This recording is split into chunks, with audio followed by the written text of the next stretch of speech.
pour débuter ce salon, ma première question s'adresse à vous tous les deux.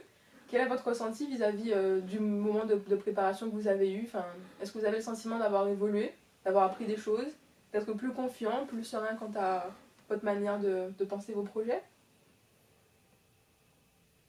Oui, moi, franchement, je me suis bien éclatée ce soir, d'ailleurs.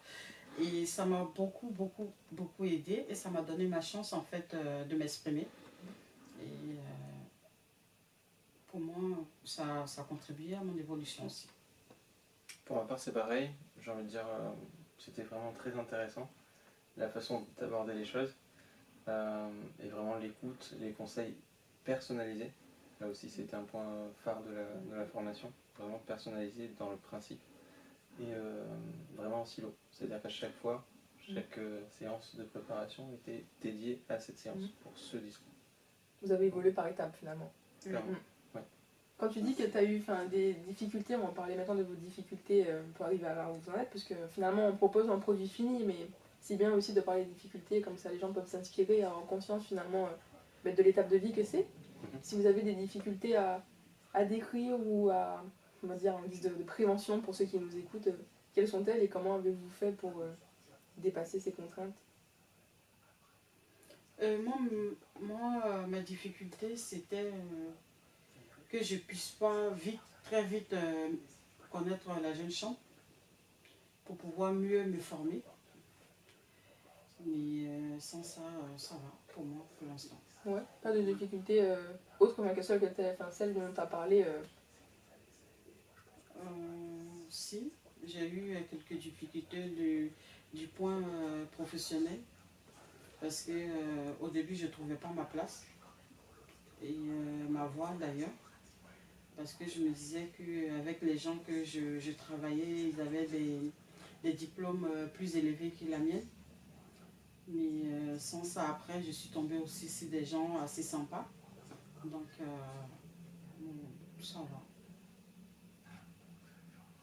Pour ma part, peut-être pas des difficultés, mais plus des étonnements successifs par rapport à comment ça se passait en dehors de l'île et ensuite en dehors de la France. Et j'ai envie de dire aussi un étonnement au retour de l'expatriation, où là aussi, encore une fois, c'est, on va dire, spécial. Il y a toujours du bien et du moins bien. Et au final, dans la vie, c'est ni noir ni blanc, c'est vraiment des nuances de gris entre temps, et en plus qui dépendent du temps, de la temporalité. Donc peut-être quand on est jeune, moins jeune, avec enfants, sans enfants, etc., il y a des choses qui sont plus simples, d'autres qui sont un peu moins simples. Ouais. Donc vraiment la prise de perspective et tout ça. Mais je veux dire, plus que des difficultés, c'est vraiment plus des étonnements à chaque fois, en se disant, bah tiens, je l'attendais pas comme ça, et après, bah, il faut bien avancer et briser les murs, et voilà. Donc, exactement, vos messages. Exact. Pour conclure, on va s'arrêter sur une touche positive. Vous avez tous les deux évoqué des rencontres qui ont changé votre vie. Enfin, il y a forcément quelqu'un à un moment donné dans votre parcours qui vous a fait penser différemment.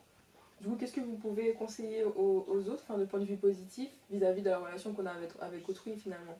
Quel comportement doivent-ils avoir pour pouvoir optimiser, on va dire, leur chance de réussir et de grandir finalement?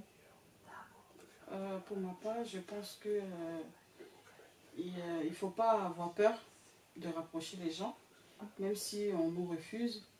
Et il faut, je ne dirais pas obliger les gens de nous aimer d'ailleurs, non, mais il faut toujours persévérer et se battre pour avoir tout ce qu'on aimerait avoir. Voilà. Et de mon côté, je dirais que c'est plus du ressenti, c'est-à-dire que peut-être essayer de se convaincre, ou du moins d'essayer de se dire que toutes les actions qui sont menées ou pensées par des personnes sont avec un but positif, soit pour cette personne, soit pour quelqu'un à qui cette personne tient, même quand c'est pas forcément positif pour nous. Qu'il y a des fois des circonstances, il y a des fois des choses qu'on n'attend pas dans la vie. Il y a aussi des choses qu'on ne comprend peut-être pas sur soi à certains moments de la vie. Et donc il y a des réactions qui des fois peuvent être pas forcément adapté, mais au final, la personne peut tout à fait avoir un bon fond.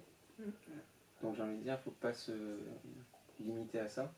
C'est compliqué des fois, mais oui. Faut pas prendre personnellement, quoi. C'est On part ça. du principe que Exact. chacun a ses chaussures et chacun fait Voilà. son bout de chemin avec ses difficultés et ses contraintes. C'est ça.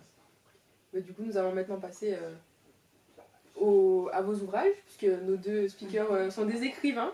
Donc il s'agira pour vous de nous présenter en quelques mots le livre, ce que ça représente pour vous. Et après, nous passerons à un moment de lecture d'un passage que vous affectionnez particulièrement.